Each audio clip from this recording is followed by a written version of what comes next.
Welcome to the Cannabis Cultivation and Science Podcast. I'm your host, Tad Hussey of Kiss Organics. This is the podcast where we discuss the cutting edge of growing from a science-based perspective and draw on top experts from around the industry to share their wisdom and knowledge. My guest this week is my good friend, Suzanne Wainwright-Evans, also known by many as the Bug Lady. She is an ornamental entomologist specializing in integrated pest management. Suzanne has been involved in the green industry for more than 25 years with a primary focus on biological control and using pesticides properly. She is a graduate of the University of Florida with degrees in both entomology and environmental horticulture. Suzanne has been on the podcast multiple times, and I highly suggest folks go back and listen to some of her other podcasts if you haven't already. Now on to the show. Hey Suzanne, thanks for coming back on the show. I really appreciate it. Hey Tad, how are you doing? I'm good. It's so nice to be able to catch up with you. It's been way too long, and I know we've gotten requests to find out more about what's been going on in the bug world in relation to cannabis, ornamental crops. What do you have to share with us today? Well, I guess it's partly my fault. I have not been back in a while because last year I was everywhere on the planet.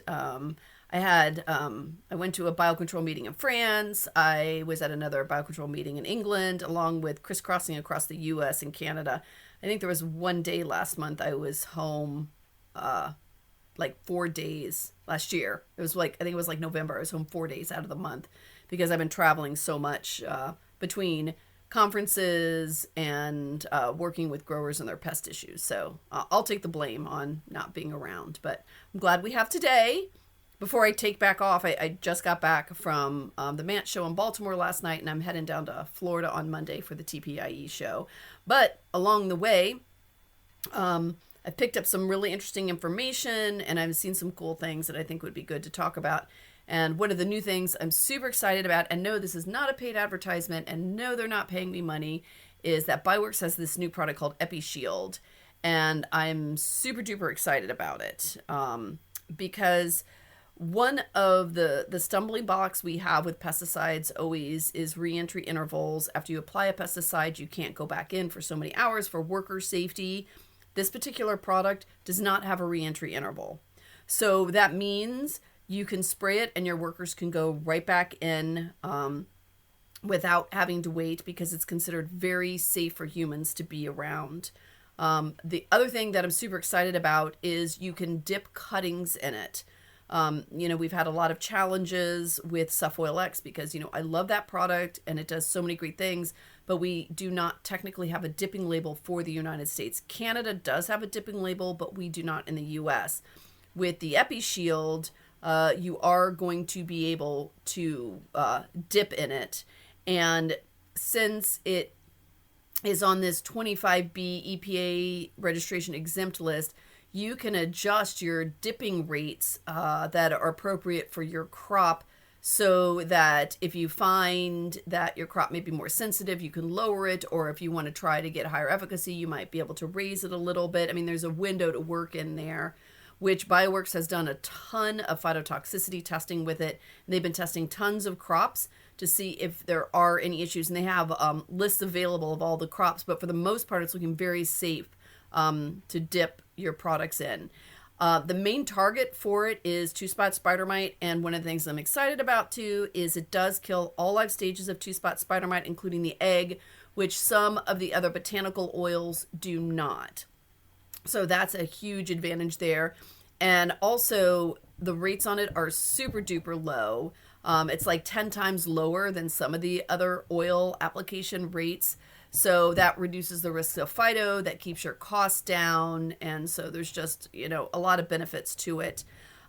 It's one of those things that's looking very compatible with a lot of the beneficials in the sense of, yes, if a predatory mite's sitting on a leaf and you douse it in it, you're going to kill it. But some of the trial work that's been going on actually at growers, one particular ornamental grower that's been releasing Californicus, and they've been using the EpiShield injunction with the Californicus.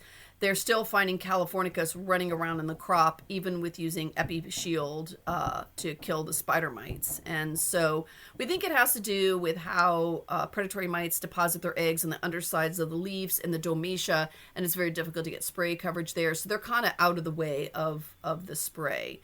But I'm really excited again, especially with the no REI and the dipping on this. I think this product's going to be really good for Bioworks.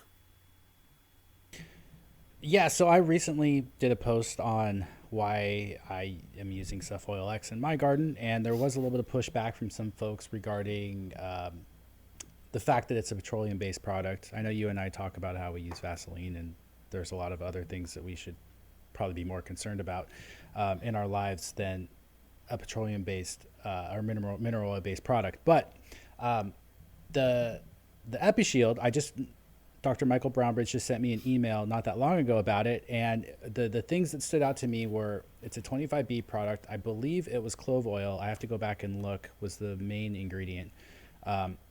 But the coverage on it looked like the particle size was smaller, so the coverage looked better. And so, like you said, there's less residual on the leaf surface, and normally with 25B products, I tend to be more skeptical, mostly because coming from you, I realized that there tends to be less research on efficacy around them.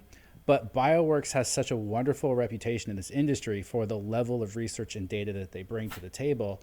And yeah, I'm just really excited about it. I have a lot more confidence in it. I have a couple samples in the mail right now on their way to the farm, and I can't wait to start playing around with it and using it, because personally, I would feel better using a clove oil based product if the efficacy is there over even Suffoil X or something like that. And the dip rate thing I didn't know, so that's really exciting. Yeah, and it's a combination of peppermint, clove, and a surfactant in there. The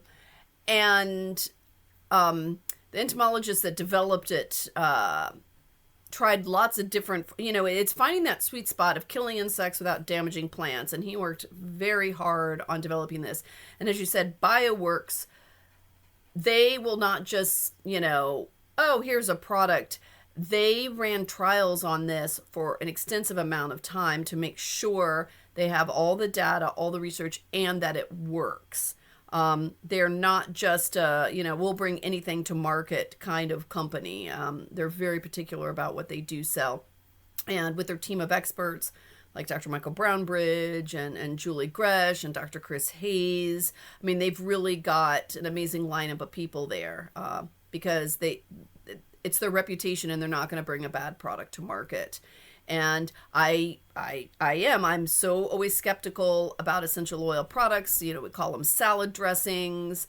And this one has actually changed my mind a bit more on some of these products because of just mainly the efficacy. And they've done work on cannabis aphid, and it's for target pests. Two-spot spider mite is what initially was the main focus.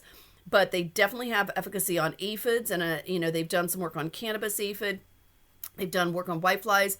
It does provide some efficacy on thrips, but it's not like the home run on thrips like it is with two-spot spider mites. So more work will be coming, looking at different rates, looking at different species of thrips, different aphids, and everything. So there will be a lot more information coming, and also the product. It smells like clean dental mint kind of thing. So it's not a overwhelming smell, which sometimes can be an issue. So it's not it's almost like a super light wintergreen, maybe. It's hard to explain the aroma. So could this, in theory, for growers potentially be something they could use comparable to Suffoil X down the road in terms of the efficacy of it and use rates? Spider mites, I'm believing so. Aphids, probably not sure about thrips yet, because again,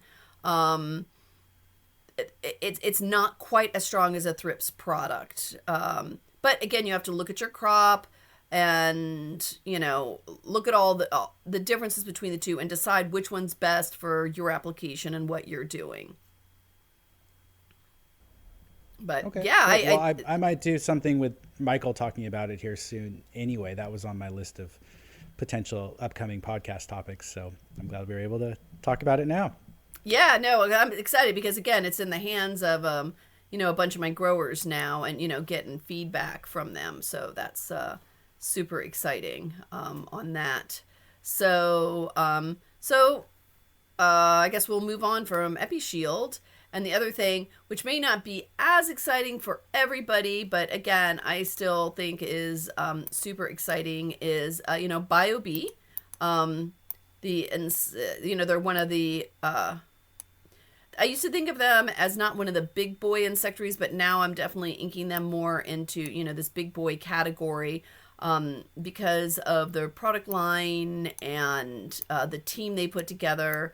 But they are now actually selling a blower, which I'm super excited about because for a lot of people, when you have to apply over large areas, people were having to hand sprinkle out predatory mites, or you had to build your own blower. You had to buy a blower, get PVC pipe, attach a funnel on it with a ball valve and try to get, work all this out. But BioBee now actually has for sale a blower that they've essentially kind of calibrated for you. It's adjustable. And so if people don't want to build this and they want to be able to blow out things like predatory mites, lacewing larvae and things like that over larger areas, which not necessarily something you're going to do, for well spaced out cannabis plants, but for propagation or for people doing ornamentals, vegetables, we're really excited to actually have a blower for sale now. And it's working really well. I've gotten feedback from my growers and they've all been pretty happy with it. And again, they have like application charts showing which beneficial you're using, how to dial in the adjustments on it and everything. And so I'm pretty excited about that, to have a new piece of equipment for application. Because, application for a lot of my growers, the application of beneficials is the limiting factor because of the cost of application of labor. Because applying beneficials can be very labor intensive, especially when we have to treat 10, 20, 30 acres. And having these automated things are,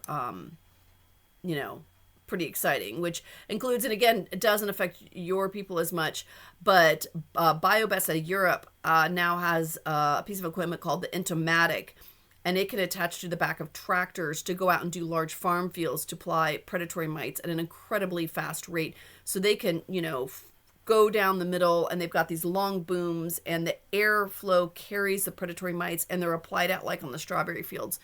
So it's going to allow for larger acre applications of beneficials that we were struggling to do. And, the drone technology has been coming along. Parabug's been doing an amazing thing with applying beneficials, but not everybody can use drones for applications, because if you're near the airport, or if you don't have a licensed person near you, or if you don't want to get a drone license, this is going to be an option for large scale application, the Entomology. If you can't use drone applications, because, again, not everybody can do that. I don't know if you've seen any of the videos online or anything of those. I have. Yeah, I've seen the drones actually at trade shows at Biocontrols conference or Biosolutions conference. I can't remember what they call themselves now. Yeah. On that note, I just want to add, we've been working exclusively with BioBee now for a couple of years, offering their beneficial insects shipped direct from insectary, and they've been wonderful to work with. I really love the quality of the insects. They arrive in great shape. Just a friendly reminder to folks, whatever your bug provider is, I hope it can be KISS Organics, but if it's not, make sure that you're getting them directly from the insectary shipped to you so that they're not being repacked, just to maintain viability. I'm just saying what Suzanne has said over multiple podcasts over the years. On that note, I want to also mention, because you mentioned cool tools, one thing that's been around for a little while now that I know you're a fan of. I recently applied SF nematodes in my tiny garden at my house. I don't need a tool, but for a facility, the nematode bucket, I don't know the actual name of it. I know that I've seen that, and it's something that you really like. I don't know if you want to touch on that, since you mentioned a grower tool for applying beneficials that is kind of unique and interesting. You know, what's funny is I call it the Nematode bucket. It's made by a Dram, and I honestly don't know the real name, which is terrible because I've demonstrated it at workshops. And I was just talking at the Mant Show this week with Kurt Becker, and we were talking about the Nematode bucket. And in the back of my mind, I was saying, you guys need to put a vinyl nematode on the bucket, like a cutout, to make people think about that. But then I'm like, oh my gosh, that sounds like such like a girly thing to do. So I didn't tell it to him because I think, you know, I think it'd be a great branding thing just to call it the Nematode bucket, because that's mostly what people use it for. It can be used for fertilizers also, and biopesticides and stuff. But the reality is most people that are using it, and it sounds simple, but let me tell you, it is not simple necessarily to engineer. It's a bucket that has a motor in the base that not only aerates but circulates nematodes in a vortex, and it keeps the water oxygenated so that if you're applying nematodes, they don't drown and they don't settle out, because nematodes will settle out pretty fast in water. And I have had some growers try to build their own systems, and the problems they ran into is sometimes the motors heat up too much, the compressed air gets too hot, and they end up cooking the nematodes. Or what can happen is if you get like a dead spot in your bucket or container, the nematodes can get caught up in those corners and you don't get all the nematodes out at an even application. And they worked on it a couple years to get the design right for it. I think that's a great tool. It's a little expensive, but if you are putting out your nematodes more evenly, more alive and more viable, it's going to pay for itself. Because I remember one of the first cannabis meetings I went to, I heard somebody talking about using beneficial nematodes for fungus net management. I'm like, yeah, awesome. And they were talking about, well, but we struggle. We can't get even distribution, and we're using a ladle to ladle them out of a container. I'm like, why aren't you using an injector with an aeration bucket? And they didn't even know what I was talking about. And this is why I think it's so important for cannabis growers to come to traditional horticultural conferences and trade shows, because sometimes the problems you have, another industry has already solved it, and you can pick up on those tools. So again, this bucket that Dram designed was designed for, the floriculture industry, but now I see more cannabis growers using it too. So it can definitely cross over the markets. But the reason I was talking to Kurt, do you have any questions about the nematode bucket, or? I want to I want to talk about SF nematodes. So like for me, the smallest amount I could order was quite large, and that was fine. So I was just, my goal with my application, I mixed it in a 5-gallon bucket. I was over applying it because I only had like a couple yards of soil in 2 4x4 beds. So it wasn't a big deal for me to over apply it. So like for the home grower, could you just go over like a quick version of like why SF nematodes are so wonderful, how you receive them, apply them for someone who's not going to get the nematode bucket? I just think that would be a good just review to have. Well, just so you know, on like the tray nematode products, the reason why it doesn't come in small packages is because the viability goes down. You need to have a certain mass to maintain temperature and the right moisture and everything. And when BASF was testing this, they basically can't go much smaller without affecting a viability. So that's part of the issue there. And for storage, where you can put them in your fridge and have them for several weeks. You can find suppliers that will sell them on very small amounts on sponges. And those sponges you can take and literally wring out in a watering can and walk around. And if you're doing house plants, water them that way. Or you can mix up in a 5-gallon bucket. But the challenge is you got to get them all stirred in, and you got to move real quick so that they don't settle down. You need that constant agitation. The number one way I see people killing nematodes is they take nematodes out of the refrigerator and put them in too warm of water. You want to make sure your nematode temperature and your water temperature are pretty close. I mean, not exactly close, but, be within 10, 15 degrees-ish kind of thing, because they're kind of like fish. When you bought your fish in the bag, you brought them home, you don't dump them into your tank, you let it float so the water gets pretty close together in the fish bag and your tank water so that you don't shock them. So you can actually take your nematodes out of the fridge an hour or so before applying them and let them kind of warm up to room temperature.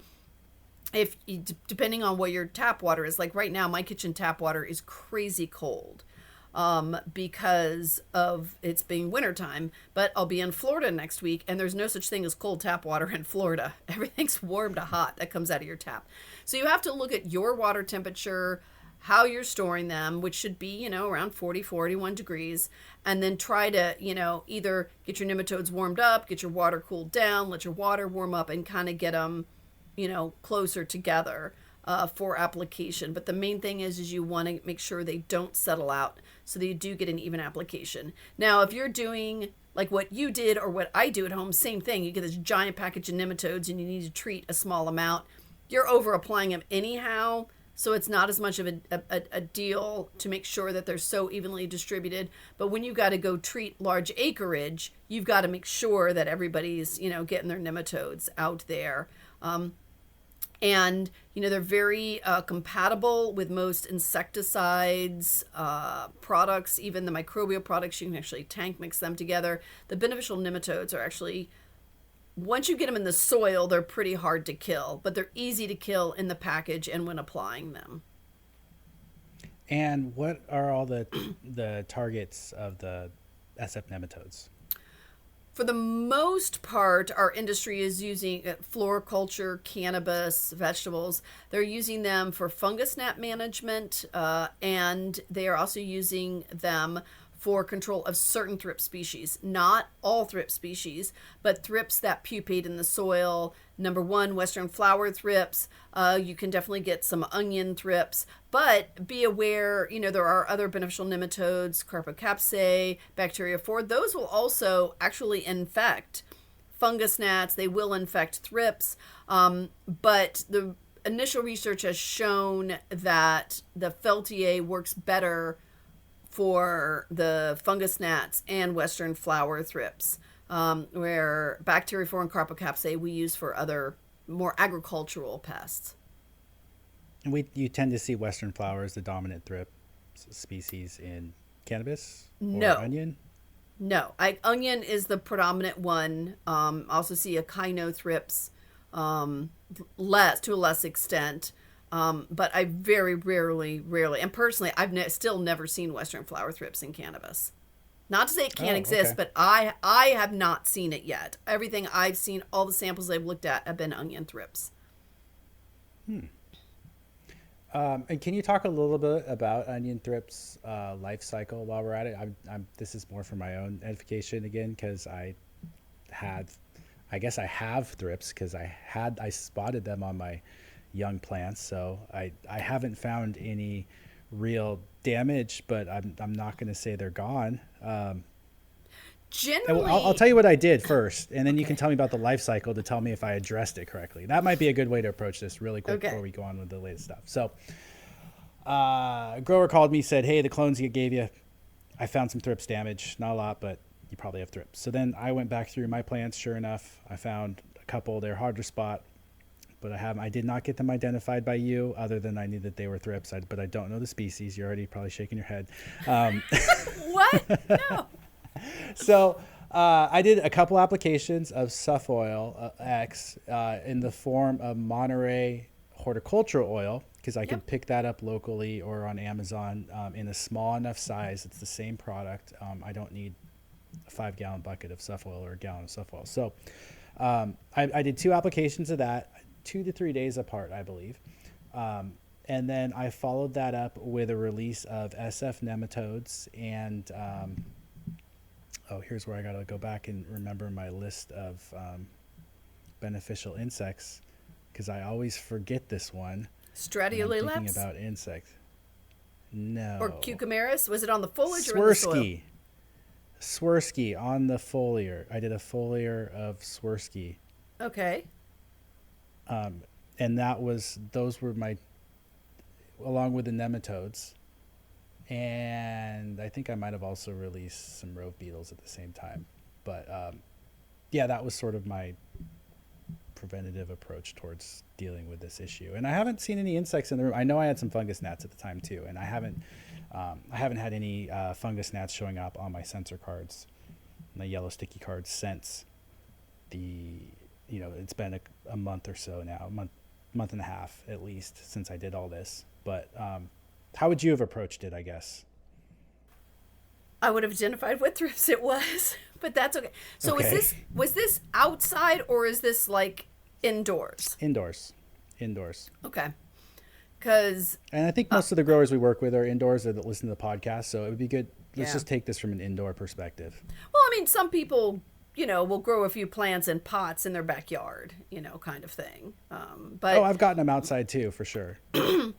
Outside is probably a different species, especially when you go down to California. Outside, they have a completely different species in cannabis outside. But for what you were dealing with, I'm going to guess, without seeing, it was probably onion thrips. Onion thrips biology is very similar to Western flower. The adult flies in, female. She inserts her egg into the plant tissue. It's in there a couple days. It hatches out, starts cruising around. They have asymmetrical mouth parts. They kind of more, I'd hate to use the word rasp, but they kind of like damage the cell surface there. And that's why you get that white silverish kind of color to them, because they're removing the chlorophyll. And if you look, when they're in their early instars, basically toddlers and even teenagers, they're kind of yellowish clear, but you can see the green chlorophyll from the plant in their gut, and they poop it out, this kind of greenish color from the chlorophyll. But they're going to cruise around and feed, and this is kind of, and I always hate to say things because people take it like, oh my God, it's black and white, but no, it's not. But generally, onion thrips tend to feed more on foliage. Western flower thrips, yes, they can feed on foliage, but generally they are more of a flower problem because they really like pollen. And so Western flower thrips are what we see a lot in pansies, and we see in petunias, and we see in lilies because they have a lot of pollen. Onion thrips tend to be more foliage feeder. And so when you're growing cannabis, guess what you don't have present? Pollen. So and I think people, because they don't do their due diligence and take the time to ID, which I don't expect growers to be able to tell species of thrips apart. That's my job. That's Extension's jobs. People that can do that stuff. But people guess, and they do the matching photos online. And you cannot just match photos of Western flower thrips and onion thrips necessarily for ID from a distance. You have to look at the length of the hair on the protonotums. You have to count antennal segments. You really have to get in there. But the good thing is, generally for onion thrips and Western flower thrips, the management is basically the same because the biology is the same. They're young, they're eating on the plants, then they drop to the soil to pupate, and then the adults emerge back up. Where it gets sticky is when you're dealing things with like echinothrips who do not drop to the soil to pupate. It's also a much larger thrips. The predatory mites can't take out echinothrips, so you generally have to spray for echinothrips. But when it comes to onion and Western flower, the bios work really well, the predatory mites and all of that. When it gets into chemicals, Western flower thrips have more resistance issues than onion thrips. But that's not something cannabis people necessarily have to worry about because those kinds of pesticides you're not going to be using anyhow. So how do you feel about the SF nematode Swirsky approach following up, a couple days after a couple Suff-Oil applications? So you can spray your Suff-Oil. How would you critique my...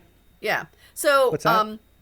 Suff-Oil is fine. Once Suff-Oil is dry, you can re-release your predatory mites. But if you're going to do 2 or 3 sprays of Suff-Oil X 2 to 3 days apart, yes, that's smart to wait to release the predatory mite. From an economic standpoint, I generally go with Cucumaris more because it's a lot less expensive and it works just as well in cannabis on the thrips as Swirsky does. Swirsky tends to be, a little more expensive.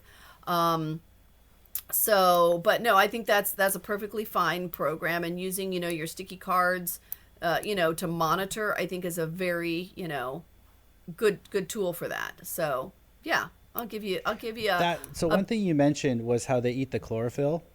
Mm-hmm. So one of the ways I just scouting for thrips, when you see that, like, I always called it like the shiny leaf surface. Yeah. Is how I see it. Like, it just has a different gloss to the leaf where the damage is. Is that unique to thrips? Because No. to me, thrips damage looks very specific compared to other things, and one of the things I look for is that shininess. No, where lace the bugs. damage is. Lace bugs can give you that kind of look too. Now, lace bugs aren't a big problem in cannabis, but lace bugs have been reported in cannabis, but it's not a huge economic issue. I mean, it's hard to ever say always, but generally, also, spider mite damage sometimes can look a little similar, but they don't have that silveriness. But I don't always see that silveriness with thrips damage, but you do see it sometimes. That's good to know. That's good. That's a good piece of advice. Okay. All right. Well, I totally interrupted you as you were going through some of the latest and greatest stuff on a tangent on thrips, but I really enjoyed that.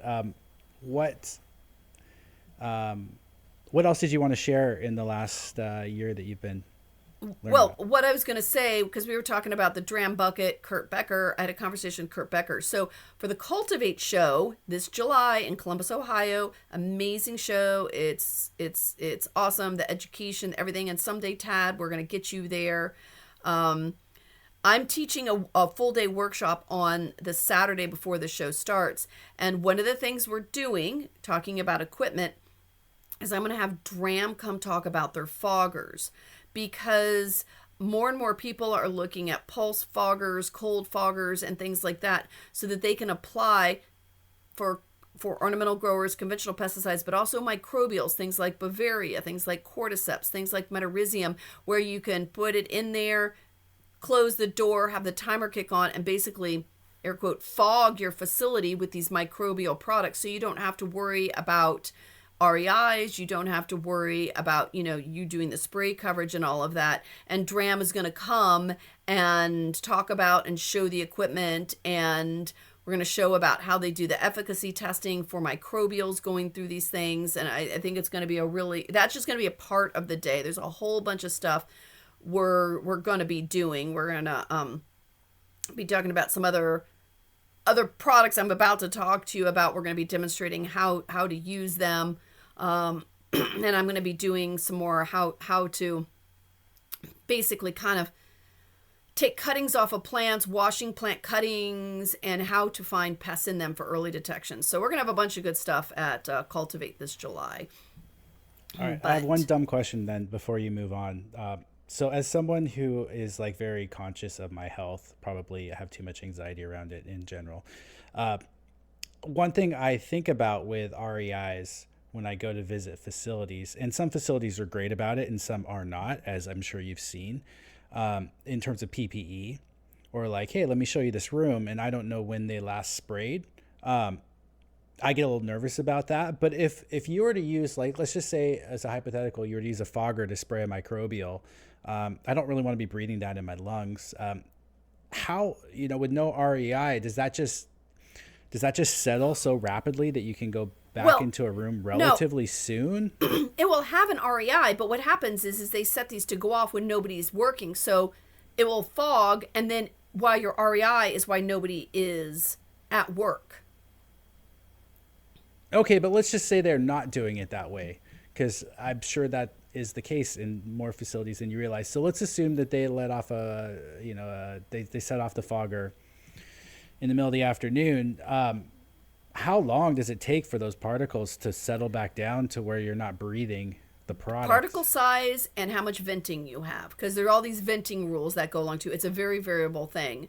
But if you're just going through there one time, probably not going to kill you. If you work there, probably over time, not a great thing. Because breathing in anything, I mean, it's just like, breathing in anything to your lungs is not good, even if it's something that could be benign. Yeah, I'm not worried that like the microbes are gonna, like the bacteria is gonna start growing in my lungs necessarily, or anything. Like I know we breathe these things all the time in much lower concentrations, but I feel like just getting anything in your lungs isn't healthy. I agree. It just concerns me sometimes when I don't know the grow quite as well that I'm visiting. Well, in and terms that's of why PPE and stuff. you should also carry gloves with you because you don't know what's been sprayed on those plants. But I mean, by law, they have to label, what was in sprayed and the time. And in theory, that's what they should be doing, so that people to go in. Now, here's the crazy thing. The REI applies to their employees, not you. So there's no legal REI for someone randomly walking into a room, is what you're saying, versus, okay. An employee. Oh, that's interesting, I guess. Mm-hmm. Scary, but interesting. Okay. So as a general rule for people who are listening to the podcast, just make sure you're following all the instructions on whatever product you're applying. And just be careful out there. It's something I just read about. I just heard a thing about a new confirmed death actually in cannabis, relating to a girl who was working in a cannabis facility and developed essentially anaphylaxis from the terpenes in the cannabis. An allergist posted about this, and it was a confirmed documented case where she developed an allergic reaction to the plant itself, and in working in areas that were poorly ventilated, she eventually went into anaphylactic shock and passed away, sadly. So I don't know, because sometimes when I go in these rooms, it is almost overwhelming, the smell, and I'm allergic to everything myself, so it's something I'm just really sensitive to. But we're getting off topic. Yeah, no, well, and as Wendy Kornberg will tell you that she tells me I'm allergic to butterfly farts because I am so sensitive to everything. And I have the same problem. Sometimes some of the cannabis facilities, it's quite overwhelming. And I will say it's not just cannabis. I mean, if you ever go into a field of like 5 acres of gardenias in full bloom, it's almost hard to breathe, because it's just those plant volatiles can be so overwhelming. And if you're smelling them, it's coming off the plant, and it is going into your lungs, and it can be kind of sensitive. So you just have to be smart about it. And don't be afraid to say something. I will say I was at a floriculture facility one time many years ago, and they wanted us to go through that. And I looked across the greenhouse, and they were spraying pesticides while we were in there, and I'm like, what? And then this poor little bee flew past me and literally fell on the ground and died in front of me, and I'm like, we need to leave right now because we should not be in here. And so I think sometimes growers, because they're so used to being around it, get desensitized to it. And especially if you don't know anybody that's had pesticide poisoning or something, you don't think about it as much. But your health is not worth not saying something. Err on the side of caution always, because you only get one body, and you need to take care of it. But don't be scared. Don't be afraid to say something. And the label is the law. You must follow those labels. And if you don't think the EPA will catch up with you eventually, or your state regulators, if you're doing something illegal, they will eventually catch up to you. Yeah, and on the note of the label, one thing that you've taught me is it's always important to spray at the label rates, because if you underspray, the pest may survive and develop a resistance to it, and so you may be creating a further problem. So always important to spray at full strength, or whatever the label says. Yeah, because people think I'm going to be environmental, I'm not going to use as much, but it just sets you up for failure. There's a reason why products have labeled rate. It's because the research has been done to show that is like where you're going to get the most efficacy, but still safe for the plants. And, that's why it takes so long to bring products to market these days, because you have to have so much scientific information to back all this up out there. So. Great. Okay. Well, that was a wonderful tangent. Okay. What else did you want to talk about in the past year that you've been excited about? So I have these here, Catchmasters has come out with a new sticky card shape. Now, if I can get it out of the box, they are doing, and I'm super excited about these, especially for smaller gardeners, smaller production. And I'm excited to have these for my house because, yes, Suzanne gets fungus gnats too. They are pre-cut, because I had so many growers cutting sticky cards to make small ones for monitoring. when you don't need a full-size sticky card. And it's got a pointy tip so you can stick it right in the soil, peel it off. You can write on these the information, and away you go. They never told me about that. I will reach out to Alex about that here after the call. So, because we do sell Catchmaster sticky cards. These are the shape of a plant marker or a pot stick. It depends on what you know them as, but that's what she's holding up right now for those of you that are listening to the podcast. Yeah, sorry. And yeah, I was going to add one side has adhesive on it so that you can peel it. So it looks like one side is sticky and then the other side you can write on. Is that right? Yeah. Very cool. And I think that is exciting. For propagation, for homeowners, for interior scapers, I'm really excited about these. They're going to be at the show in Florida next week, and so we'll be talking about these down there. I'm excited about these because, again, so many of my even large growers were cutting the cards, and then nobody wants to sit and cut sticky cards. Trust me. And your scissors get all gross with the goo. And so, yeah, that's something I'm excited about too. Two things I want to add to that about sticky cards. One, what you should be writing on the back is the date, so you can keep track of how long that card's been in there or that pot stick. And then two, one thing I found with the Catchmaster cards is whatever adhesive that they're using, because I've actually talked to their head guys about that, and I want to do a little, not a podcast, but maybe a shorter little snippet with them to put up on social media. But the glue on it is it's not as sticky. It's much easier for me to get their sticky card glue off of my hands when I touch it, or it doesn't necessarily come off on my hands, compared to what I remember from a sticky card like 15, 20 years ago, where like if you so much looked at that thing, like your hands were going to be gross for a while. Do you know what I'm talking about? So there's different kinds of sticky cards. These are called dry sticky cards, and they're designed for catching things like thrips and whiteflies, smaller insects. What I have seen sold at a lot of the grow stores and the cannabis industry have been using they're for catching larger insects, and they have a heavier glue to them because the thickness of the glue depends on the size of insect you need to trap. If you saw, you guys don't have it on the West Coast, but emerald ash borer, which is torn through the East Coast, they put out these giant purple traps, but it has really thick glue on it because those beetles are like 3/4 of an inch, so you need a lot of glue. So you get different levels of glue depending on what you're targeting and trying to do. And the idea with these is if you put your hand on and peel off, you really don't get your hand stuck to them. I will say, if you have a sticky card on your desk and you lean down and put your head on it, it will stick to your hair. Done that a few times. But these are designed for trapping small insects, not big ones. If you do ever get the sticky on your hand, just vegetable oil would take it right off your hands. That's great. I didn't know about the glue thing, but that makes sense. I've been using the Catchmaster cards now in my garden, and like I said, they're a little tacky when you end up touching it, but it doesn't stay on your fingers. I don't feel like I have to go wash my hands immediately, or like my skin stuck together. So that is really nice. Yeah. I kind of got sold on their cards when I wanted to do like a photo shoot of people putting out cards, and I used Catchmaster cards, and the grower hung it up, and we were standing there talking, and I literally was watching thrips fly into the cards. And don't get caught up in this idea that you need to have blue cards. You'll read that online. A friend of mine, Sarah Jendrisic in Canada, has done some research showing yellow works just as well, and if not better, for trapping thrips, the yellow over the blue. So don't spend the extra money on the blue. The yellow work perfectly fine.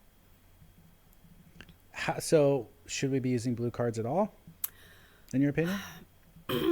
It depends on the situation. Sometimes if people are releasing high levels of parasitoids, they may move to blue because the parasitoids seem to go to the yellow more than the blue. But generally, if people are putting out high levels of parasitoids, they take their sticky cards down. So for what you're doing in cannabis, generally, I would think no. So. But I don't want to say talked about this. Never. I don't want to say never, but generally no. For the most part, you don't need them unless there's a special circumstance. Okay, and then what about the mass trapping rolls? Those are great. If you're having massive whitefly issues, if you're having massive thrips, especially fly-in thrips. We do this more with vented greenhouses or greenhouses that open their sidewalls, and we have massive influx from outside. We have these massive sticky rolls to do mass trapping. I have never in indoor cannabis seen thrips numbers so through the roof that you would need the mass trapping rolls necessarily. I mean, it's not going to hurt to have them up.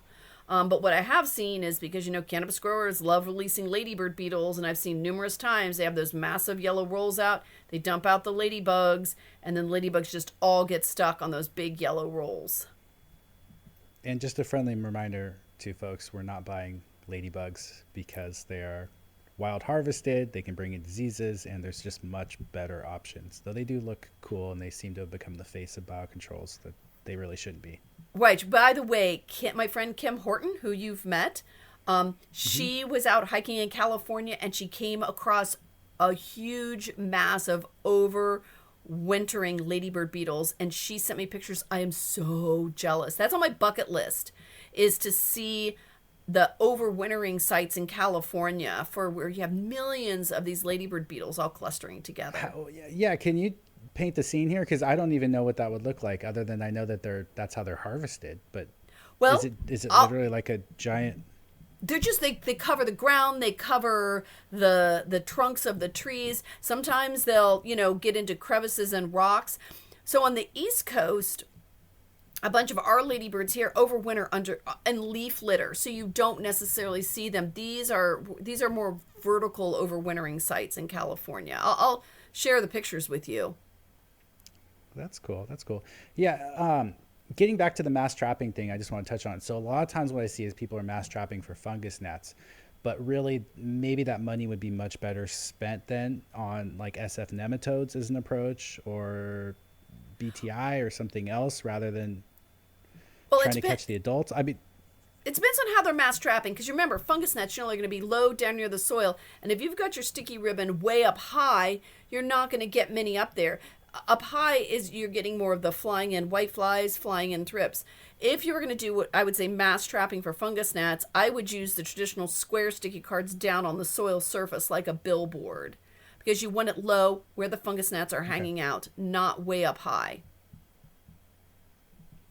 Could you run a strip along the edge of the facility, though, for example, Sure. Lower down, closer to the soil? Maybe? Yeah. Okay. All right. Cool.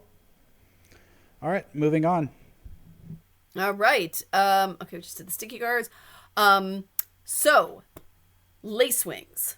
Love lacewings in cannabis. They've been super helpful. Lacewing larvae, we know, will feed on aphids. They'll snack on spider mites. They'll definitely feed on some percentage of thrips. They're not what you go to for thrips, but they're a good generalist predator. The problem we've had is application, because you generally buy eggs or you buy the larva. How do you get them out on the plants? Well, you can buy those lacewing egg cards that you rip and tear and hang, which I do love for cannabis. But if your plants are well spaced, trying to rip all those and put them around sometimes can be challenging. There is a new product called Eggevent. Copert is selling it if you buy the eggs from them, but if you read the label, it's xanthan gum. And basically what you can do is you can use a pump-up sprayer or a backpack sprayer. You take the filters out, you put water in, you put your xanthan gum, Eggevent in, and then you add the lacewing eggs. You stir up the xanthan gum first, get that dissolved, then you put the lacewing eggs in, and you literally can spray it on your plants, and the lacewing eggs will stick to the plant leaves, and then they'll hatch in about 2 days, and then they can go walking off across the plant. So you can spray out a lot of lacewing eggs, getting really good coverage on a lot of the crop pretty fast, and it's a pretty economical way to do this. We did tests in the fall on poinsettias to see if it left any kind of residue or discoloration on the plant, and it doesn't. And xanthan gum is, something we eat. It's a food. You don't just eat straight xanthan gum, but it's a gumming agent. So it's not like you're spraying a pesticide. You're spraying, a food grade something on your plants. Can since you brought up lacewings, can you touch on what instances you might use them in cannabis, and what their target pests are? So number one, aphids. Number two, just generally any soft-bodied insects. They'll definitely feed on two-spot spider mites. They will definitely feed on thrips. I mean, there's some work that's been done looking at them for echinothrips, but they will definitely snack on thrips if they find them on the plant. I just think they're a good, cheap insurance policy to put into a lot of crops because they'll feed on just about anything if they find it. And they're inexpensive to use. And there's plenty of supply of lacewings here. It's not something that they have shortages of, and it's hard to get. So is this something you would sort of tack on if you were already ordering beneficials? It's just kind of an added. It depends on your attack, or. Yeah, well, it depends. Every program depends. But if you had well-spaced cannabis plants where there's not bridging between the foliage, where you could put lacewing larvae on one plant and they're going to move to the other plants through the canopy of the plant if you have them spaced and if you have a lot of area to cover. Because again, if you've got 5,000 plants, you're not going to be able to go out and hang egg cards on every plant. This is a way you can mix them up and just go out and spray them over top and you're done. This is not something for small production. This is something that's going to get you a lot of lacewings eggs out fast and an economical way of doing it. Yeah, I guess a better way to phrase my question is since the majority of people listening probably aren't, super large scale growers, when and how would they want to use lacewings Well, for them, if you're a smaller scale home hobby, I would go with the egg cards and then just try to have your plants touching. The egg cards are little strips of cardboard with a hanger on them, and they have lacewing eggs glued on there that you just walk along and you can hang on the plants. And then when those eggs hatch, they walk off the card and then they go up into the canopy of the plant. But you're going to have a concentration of lacewings wherever you put those egg cards, which may be okay, because if you really want to concentrate it in a place, you could do those. And we use those a lot on tropical foliage when we have outbreaks. But if you're larger and again need to get lacewing eggs all over the place, the egg vent might work for you. And it's amazing, you can mix those eggs in. You have an hour and a half to get them out. Those lacewing eggs can survive underwater for 90 minutes, and as long as you keep your pressure below like 40 psi, you're good. And take out your filters, because you don't want to try to cram lacewing eggs through filters. But yeah, I'm really excited about this for application methods. I'm interested to see outdoors, is this something we can use? We are concerned a bit about rain, because if you put them on, if it heavy rains, it's going to wash them right off. So for outdoor or overhead irrigation, you're going to have to think about your timing. And I don't think there are clear answers yet of when you spray them on. If it mists, will they come off? How much rain does it take to wash them off? But I think for indoor production, drip irrigation, they're going to be fine. That brings up another question. I saw, Ed, this is a little unrelated, but the lacewings got me thinking about it. So I saw a post recently where someone was sort of against beneficial insects because they feel like they just end up in the buds, the final product, with cannabis specifically. I guess, how would you address that? And what beneficial insects are predatory insects, I guess we should say, are less likely to end up getting stuck in the trichomes relative to other ones? So when it comes to insects, beneficials in flowers, it can be kind of a touchy thing, because there's certain insects definitely, like I've definitely over the years changed my tune on rove beetles, the Theta, in cannabis, because I've had too many cannabis growers contacting me asking how to kill them, because they do get in the bud and flower, especially if they're not happy in the soil, there's not enough food, they go to disperse, or you have too much food for them and their population explodes, they can fly and get up in the flower. So I personally don't recommend it anymore. And even using them in like vegetative, because if you put them in vegetative, they're still going to be there in flower. So that's one example of one. Another one, ladybugs. I've got 1 million pictures of ladybugs stuck in cannabis buds. I think as long as you stick to things that are smaller, predatory mites, Generally they like to go to the undersides of leaves because they're looking for their food sources there. That's not going to be an issue. You do have to be careful though with using insects because it's not only can they get stuck in the bud, they can get stuck in the trichomes on the actual leaf surfaces.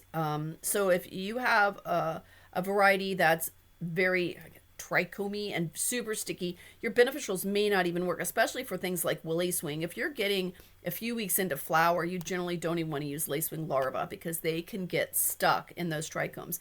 But predatory mites, because they are so small, they can navigate their way through. And, I don't know if his issue is like he feel like he's going to fail, or is it, the gross factor of like, oh, I may consume an insect, because we all know we all eat insects all day long in all our food. That's the reality of it. It's just another protein source.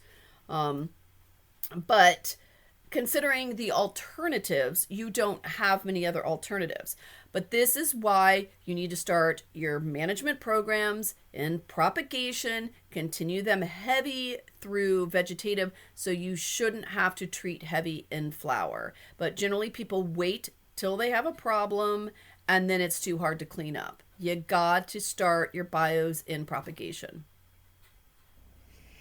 Yeah, I think the issue was insect parts, insects, and insect frass, their poop ending up on the buds themselves that you end up smoking or having to pick out of your finished buds. Mites don't have little poops. It's more like a liquid, and you're not picking those out ever. If you get caterpillars, those will leave giant honking poops in your bud. I mean, yeah, there are some caterpillars have grasshoppers have giant big solid poops, but a lot of these insects they don't create, I don't know, I'm trying to be very delicate around words. They don't have solid bowel movements. They just have liquid because they're more feeding on plant juices. So depending on what they're eating, because caterpillars consume all the fiber, grasshoppers consume all the fiber, mites and thrips are more sucking the contents of plant tissue out and not actually eating the plant tissue, if that makes sense.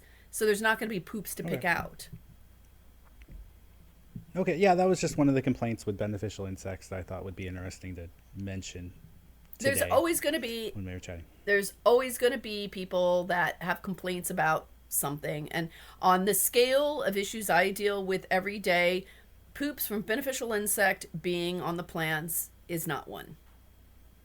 Well, it's probably more the bodies, to be fair, to accurately portray the argument. No one wants to be picking fungus gnats out of their buds and things like that, but like you said, there's not a lot of great options in flower. We don't want to be spraying anything that's going to be leaving a residue on the trichomes anyway or damaging them. So beneficial insects are really about it. And if you see photos online of people with like webbing from 2-spot spider mites 3/4 of the way through flower, and they're like, what do I do? Or you get that phone call and it's like there's really not much you can do at that point safely.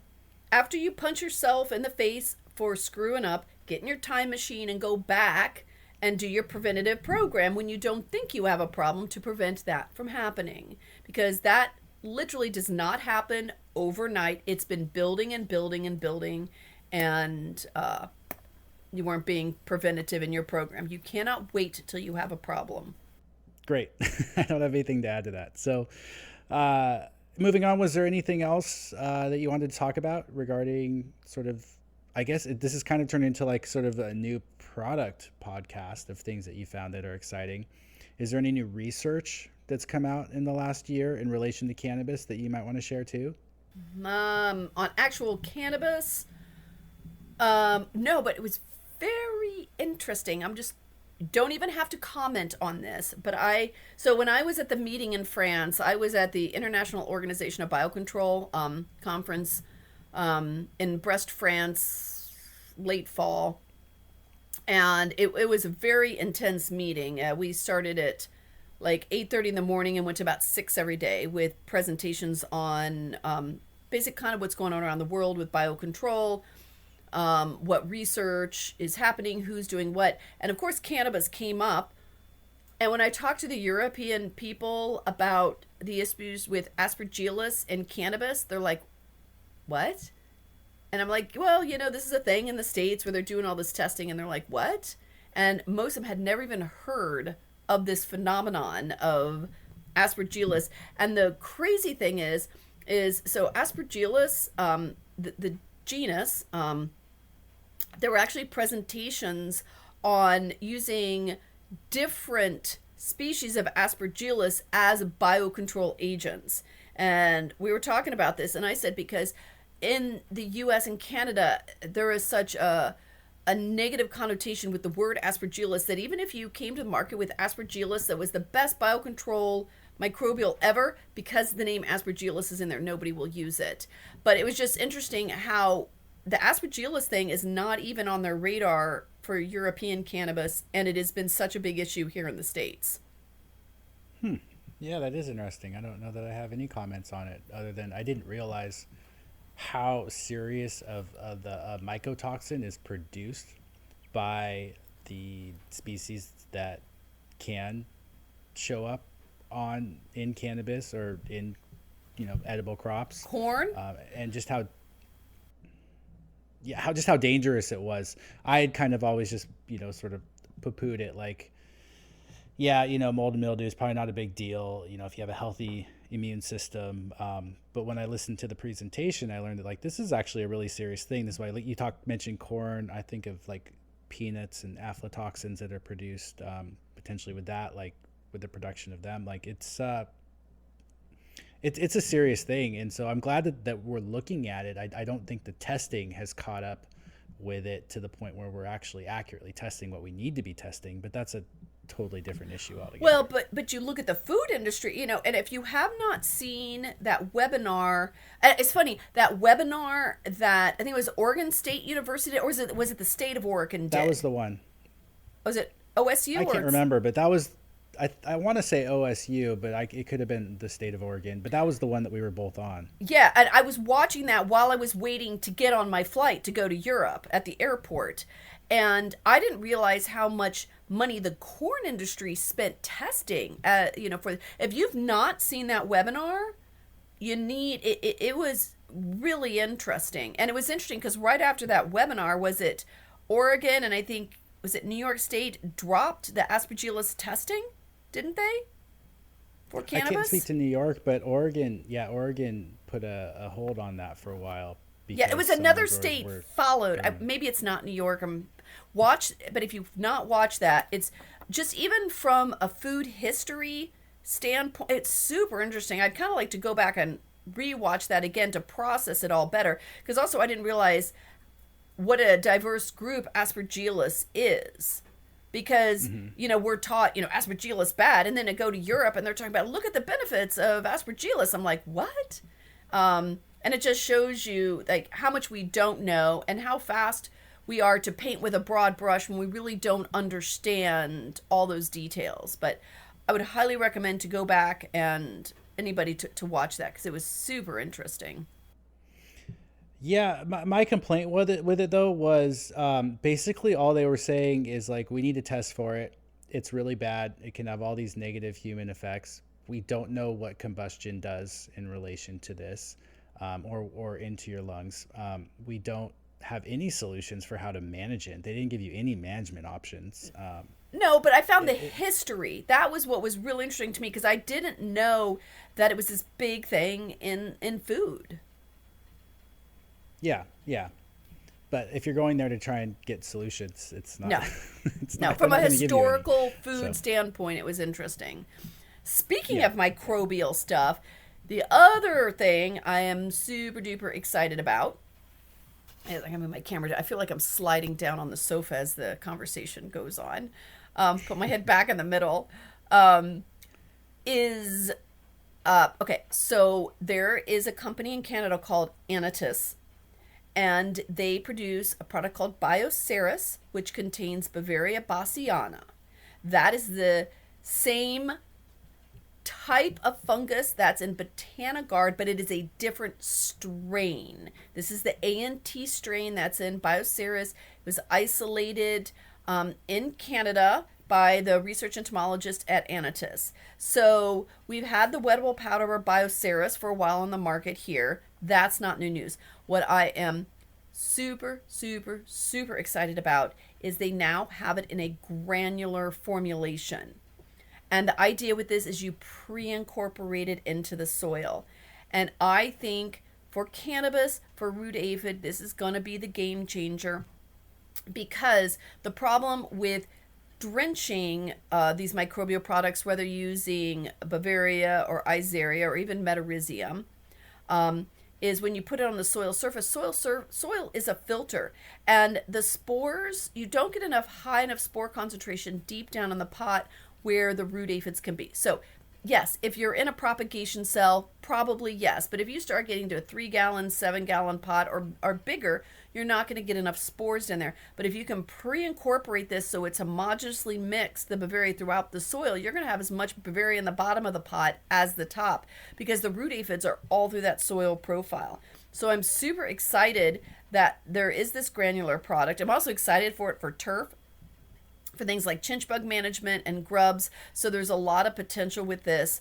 And also, to be super excited, is another company called Lullimond. They are the producers of the Metarhizium. It used to be sold as Met 52, but now they have the Metarhizium also in a granular formulation. Don't ask me which one's going to be better for root aphids yet. There needs to be side-to-side trials. I do know some companies are trying to get root aphid colonies going so that they can look at, how these two different fungi perform. It may come down to, your soil type, what other microbes you have in your soil. There could be a lot of variables. But to have the options to pre-incorporate 2 of these fungi, either one, into the soil, so you don't have to hand drench, and they're there as a preventative, I'm super excited about. We also know from research several years ago at the University of Vermont, they've shown that if you have Bavaria either on rice or millet as a carrier and pre-incorporate in the soil, it will just kind of fill your soil with Bavaria, and then when thrips drop to pupate, it will actually kill the thrips pupating in the soil. So I think we're going to see a lot of benefits from this, and I'm super excited for these products. Can you back up a little bit for us and talk about what Bavaria targets, as well as Metarhizium, and what maybe those differences are between the two for growers? So Bavaria, when you start reading about Bavaria, you read a lot about beetles, and it does a good job on beetles, but for protected indoor ag, it's mostly used for thrips management. It's used for, it's really good on white flies. Aphids, you kind of have to tank mix it with an insect growth regulator, so we don't recommend it a lot for foliar aphids. Root aphids are different. But for foliar aphids, you need to have an IGR tanks with them. But really, we target, thrips and whiteflies is the main target. You can infect other things. Now, the Metarhizium, traditionally, again, that's a bit more of a beetle product. It used to be used heavily for management of things like black vine weevil. Cornell has done great research on that with pre-incorporating it into the soil and showing it how it persists in the soil. But it can also infect other pests. And this is, again, don't ask me which one's going to be better for root aphid, because we don't have the answer yet. But you are going to be, air quote, a little technically limited by the labels, because not all these pests are on all the labels. And again, the labels are the law for them. But almost everybody has thrips. So, pre-incorporation as a thrips preventative, I think, is a good, safe place to recommend these products. And one thing you mentioned that I want to go back and just highlight is you mentioned it's a different strain between Botanicard and Bioceres. And, when we talk about these microbials like mycorrhizal fungi or Bavaria, there is going to be a difference. So whether it's, and I talked about this in a recent podcast I did, but like Rhizophagus irregularis is not the same from different companies.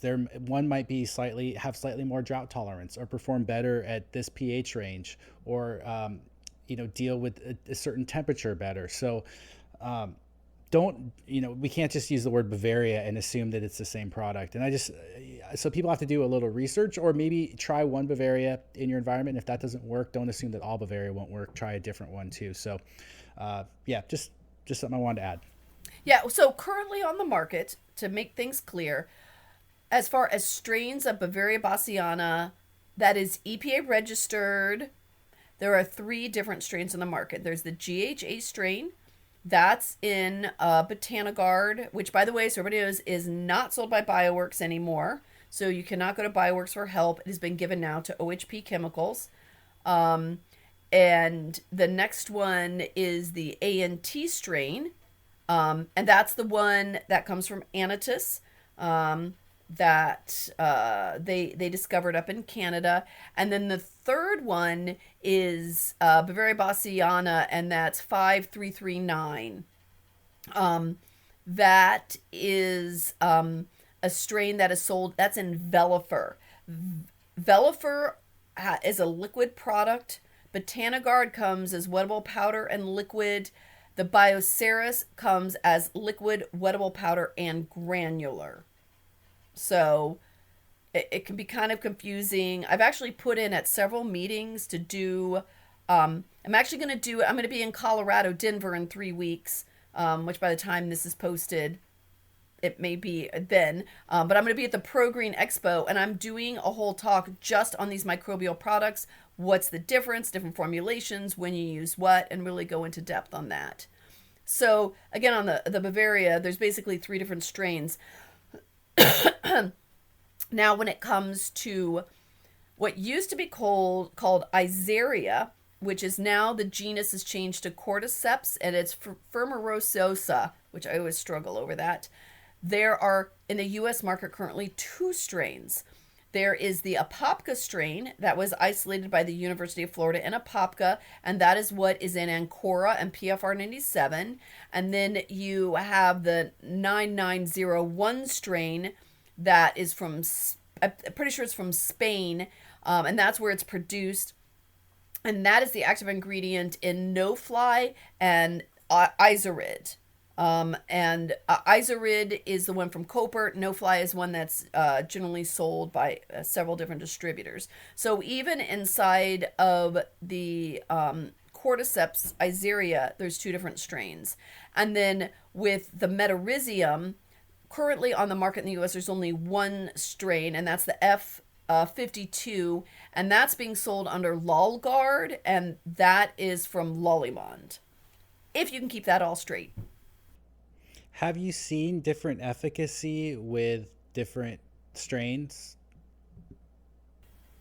I don't even have an answer to that, because the problem is every media is different. And I've asked several times if researchers would do head-to-head comparisons under the same soils, the same pests, the same environment, and nobody's really done research on that yet.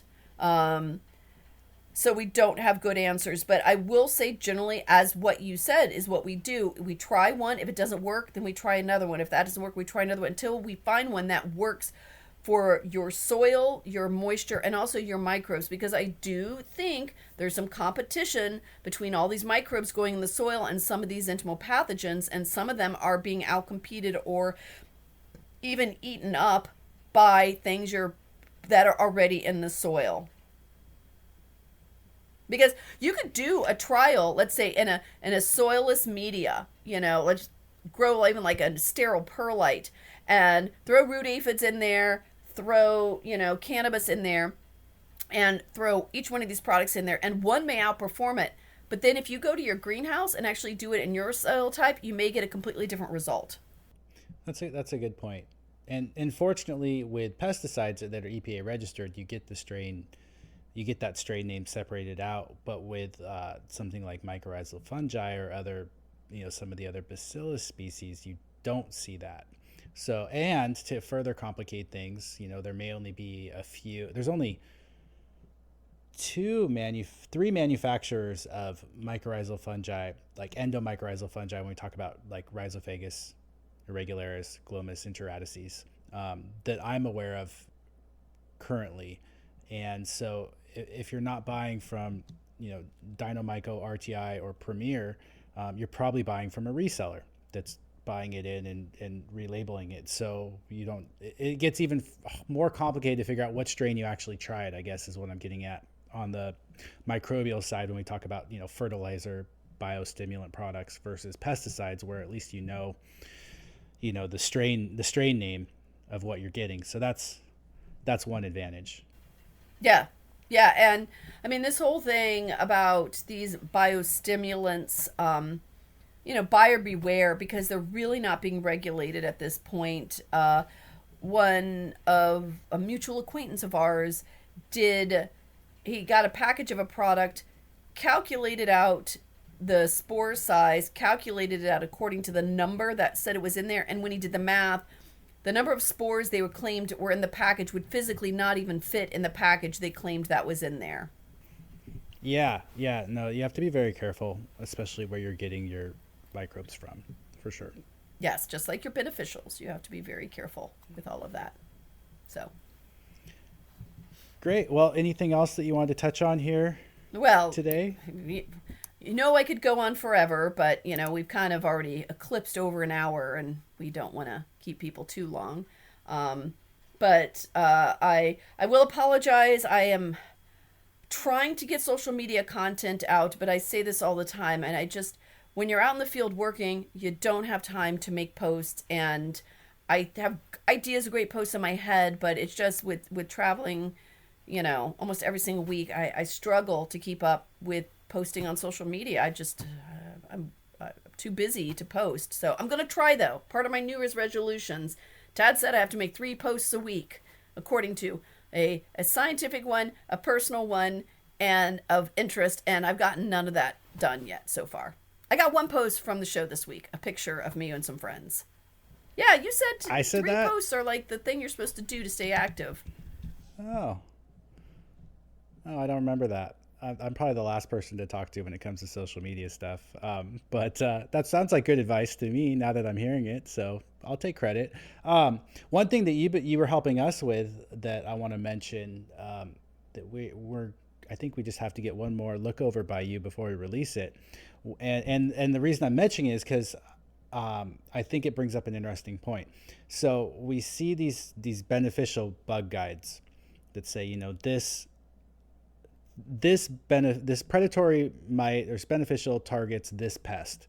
But it's so much more complicated than that, as I've learned from you. So they may target this pest. They may have a secondary pest that they'll eat, but not as effectively. Or they may eat this other pest, but only if there's no other food sources around and they're in a petri dish. And so it really isn't effective in real life to buy, say this particular insect to deal with this particular pest. So you helped us come up with a guide that kind of breaks that down a little bit more, saying, this likes to eat this, it might feed on this. And even though there's research showing it does occasionally eat this other bug, don't count on getting any sort of suppression or protection from it. Did I phrase that? Yeah, because there's a difference of does it eat it or does it control it? And one of the new, I wasn't going to go into any more information, but we're going to go into more information that ties into this. Something that has really come to light with us working on this new invasive thrips, this parvispinus thrips. It's thrips parvispinus. Thrips is the genus, parvispinus is the species. Is that looking at biocontrols, you get different results on different plant species due to the leaf structures of the plants, which makes it even more complicated. So what they're finding, and what I have seen anecdotally out in the field on multiple crops, is that really smooth-leafed plants, ficus, croton, predatory mites tend not to like to want to be on those. And so they like domatia on the undersides of the leaves. They like to lay their eggs there. And so things like Cucumaris and Swirsky will tend to leave those crops.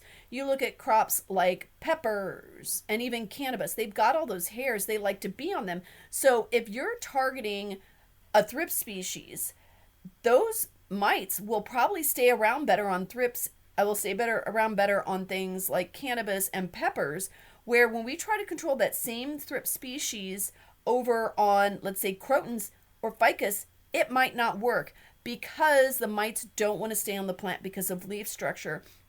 So not only is it getting more complicated, does it eat it, looking at plant structure is making a difference on management selection these days. I didn't know that, but that makes sense when you say it like that. So yeah. Yeah. Is there anything else? Shall we end? Yeah, with that? I guess so. And hopefully I will see some of you around at some of the shows. Please don't be shy about coming up and talk to me. I try to be as open, as friendly as I can. And like I said, I'll be down next week, which I don't even know, like the 14th. I'm going to be down at TPI in Florida, and then the following week I'm going to be up in Minneapolis at there's a big nursery greenhouse trade show up there, and then I'll be out at the Pro Green Expo, and I'm going to be speaking there on microbial. I'm at Cultivate every year. The Biocontrols conference, which is now called Biosolutions. I'm going to do a workshop at that on regenerative pest management, focusing a bit more on outdoor production and talking about, attracting in beneficials, conservation of beneficials, and, sustainability for pest management out of the Biosolutions conference. So I'll be out there in California. That's, I think the first week in March, maybe. I'm going to try to get my schedule. Yeah, they dropped their hemp cannabis track. I honestly kind of had to say I had a little bit to do with that, because I will have to say I think the learning curve for cannabis, the cannabis guys have gotten a lot smarter, and they're getting it. I mean, the level of the questions I'm getting are much better, and the cannabis industry has grown a lot. But I think for the geographic location of where the meeting is, I think it's the Salinas Valley, which is mostly big ag. I didn't think you would get a lot of cannabis people coming up for it. But that's not to say cannabis people cannot learn from it, because Michael Brownbridge is going to be lecturing there. Julie Gresh is going to be lecturing there. I'm going to be doing another talk there too. So, I mean, there is plenty to learn, because you can always learn from other industries and learn about all the new products. And this is really the only bios-focused conference in the U.S. that incorporates, pest management, biostimulants, and biofertilizers. We're going to put together our own conference here. It's going to happen one of these days. And I'm so excited for it, because there's so many wonderful podcast guests. And between the two of us, I know we could get some really great speakers out there. Yeah, so no, that'd be great. I think it should be like a thing, like a festival weekend, and well, we need some locations. So if anyone's listening to this and knows of a good place that we could host the meeting, preferably near some greenhouses or grows where we could do some on-site stuff, that would be a good starting point. So I love doing the hands-on workshops. Like I said, I just did one in December in Michigan with Michigan State, where we went through, beneficial applications and dipping and washing cuttings for pests and how to scout and all that. And I love doing those hands-on things instead of everybody just sitting in the chair staring at a screen for a long time. So yeah, having facilities to work at and do hands-on things would be super awesome. That was Suzanne Wainwright-Evans, and you were listening to the Cannabis Cultivation and Science Podcast.